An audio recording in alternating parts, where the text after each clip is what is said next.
I think the most interesting thing about me right now is that Snow White is coming out, and I think it's really weird when actors suddenly start to believe that they're so interesting and so awesome that they're worth selling.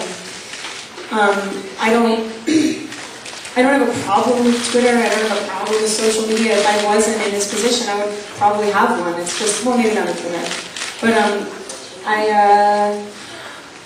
I just think that as soon as you start giving things away that are so very yours, you don't know who you are anymore. It's like, and no, this doesn't bother me. Like right now, this makes total sense to me. I'm so excited to be talking about what I'm talking about. I mean, this movie is like, it is everything I wanted it to be, and that is so rare. You know, when you start off something, you usually make excuses or concessions. You go, okay, well, we did the best we could, and it retains this spirit, and it has this, but this is everything I wanted it to be when I set out to do it. And so, to be sitting here talking about it, like I'm like vibrating. I'm so excited about it. But if you started asking me about like what I did on my Sundays, I'd be like, why? Why do you care? I do what you do. Like. Brought me and my three brothers this book of fairy tales, which wasn't, you know, the ordinary book of fairy tales. It's called The Twisted Tales.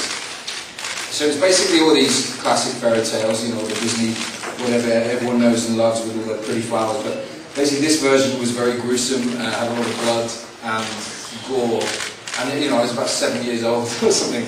I remember reading Cinderella specifically, and you know, at the end of the fairy tale in this book, the prince finds out that Cinderella wasn't actually a princess and that she was a maid, so he chops her head off. So, I mean, I kind of grew up with the darker version, the darker retellings of these stories.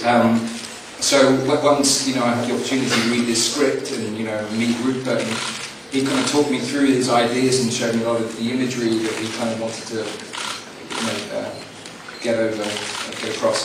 I was, you know, kind of, I felt like I kind of lucked out, you know. I felt I really sort of found my true path in this career. I think that's everything. Yeah. I'm so far away from you right now. It's like, where are you? I was not familiar with the fairy tales growing up. I knew Snow White from Disney movies. Princess stories were not my favorite, to be honest. I remember watching it, but like I had to rewatch the movie just out of curiosity before we went to London to shoot. So I wasn't rediscovering anything. It made sense to me why the stories lasted so long, but it wasn't something that was striking a chord with me because of what I grew up with. And you know, it's a funny thing with me and my fans. They all just think I'm such a jerk. No. I think they get it. I think when we came in yesterday at the airport, it was like there were police everywhere. If they think that if I choose my way through airports, sadly mistaken. I would love to be able to walk through an airport on my own. I would love to be able to choose. Yeah, I would love to feel that Rupert presented it in a way that did feel like it could exist in some parallel universe. It was like pretending to be someone else and then allowing other people to watch you do it is ridiculous. And so it only works if you feel like you've got a responsibility to a world and to people that exist and that are really whole. And you know, the levity of the movie is so in your face. Kind of created these worlds, you know. Maybe during the sanctuary scenes where you do have all the bunnies, you know, it's quite hard to train that many bunnies to walk in time with each other. To kind of go and look at this white stag with unicorn ears, you know. So obviously some elements do have to be kind of added on afterwards. But I think genuinely, my only experience with that was when I was kind of fighting some imaginary birds. But yeah, so I mean, I never really kind of had to imagine, you know, there was no acting involved. Kind of turn up to work every day and you see the real castle and you can feel, you know, dirt between your toes. And yeah, it was a fantastic experience. In fact, what I kind of really enjoyed about this particular retelling of this story is that, you know, there are a lot of twists and turns, you know, unexpected moments that hopefully will surprise people. you know, you don't want to go and see the same film that, you know, that has been done 700 times before. What we've done here is we have you know, rediscovered a lot of the storylines. The images are still there, the images that, you know, we're all familiar with, you know, the apple, the kiss. These are things that we've all grown up kind of remembering and will always remember. And, you know, all those images are still very much alive and, you know, well in the story. The fact that the ending is left open-ended, you know, all I can say is I hope they do another one, you know, because I had so much fun doing this one. But, you know, I think it... did you not watch it till the end of the credits when the prince shoots the huntsman in the face with a bow and arrow? Then they want to stop ever after. No, I mean that's how I'd end it. But you know, who knows? Who knows? But I think what's amazing is it is left open-ended for people to make up their own minds or, you know, take whatever they want from it.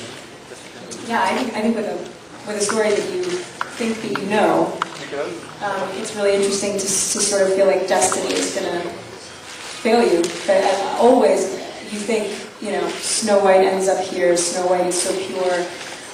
The cool thing about our movie is it really humanizes the characters and puts it in a world that's just much more dangerous and sees if it can stand, sees if it can remain the fairy tale that you imagine. And it's cool when you watch something you think you know and then you go, oh, I think I just saw like a glitch in fate. And it's, you know, it's nice to see, it's nice to wonder, that's all. And, yeah, about going to Cannes, and I you know,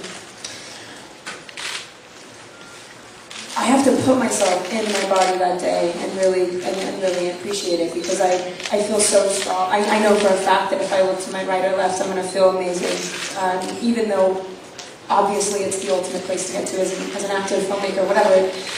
The reason I love my job is because I get to share this really like, addictive, challenging, creative energy with people. You say, I like this, and then someone comes up and says, I like it too.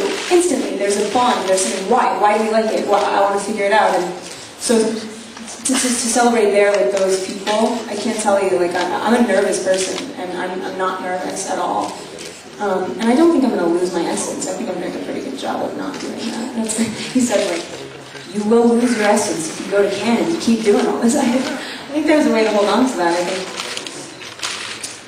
I think I actually said it in a previous answer.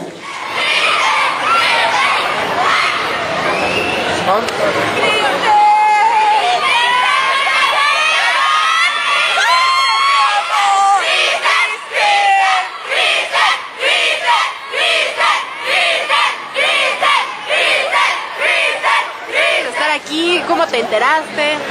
Pues yo me enteré por Facebook, quería empezar aquí. ¿Y si la conocieras, qué te gustaría decirle? ¿Qué es lo que te gusta más, Crepúsculo o Blanca Nieves?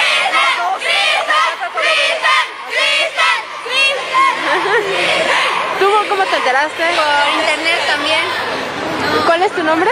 Emily. Gracias, ¿y el tuyo? Yesenia. Gracias. Llevó a hacer tu cartel porque le veo que tiene mucho entusiasmo. Una noche, y si la conocieras, ¿qué te gustaría decirle? Que es muy bonita y espectacular. ¿Cuál de sus películas te gusta más? La de Amanecer. Ok. ¿Cuál es su nombre? Renata. Gracias. Ah, ok. Ya pongo otra. Oye, ¿cuánto tiempo te llevó a hacer tu cartel? Un día completo. ¿Un día completo? ¿Y cuál fue la parte más difícil de hacer? No se vuelve difícil cuando de verdad lo haces porque te gusta y porque de verdad vale la pena estar aquí. Cuando sea que nos asome a darnos la mano, de verdad vale la pena. Pero si se atravesara y te dijera hola, ¿tú qué le dirías? Que la amamos, que ojalá regrese otra vez a México, que de verdad nos deje buenas experiencias, porque de verdad le supimos estar aquí. Hay unas chicas que se quedaron a dormir y de verdad que, aunque sea que nos diga hola, vale la pena. ¿Cuánto tiempo has estado aquí esperando? Pues nosotros llevamos desde la mañana, desde las 8 de la mañana. Hay chicas que digo que se quedaron a dormir y de verdad es una labor de verdad estar aquí. ¿Cuál es tu nombre? Diana. Ok, bien. Vemos que tú ya eres menos elaborada, ¿verdad? ¿Cuánto tiempo llevas esperando aquí? Pues igual desde como las 8 de la mañana. ¿Y qué te gustaría decirle?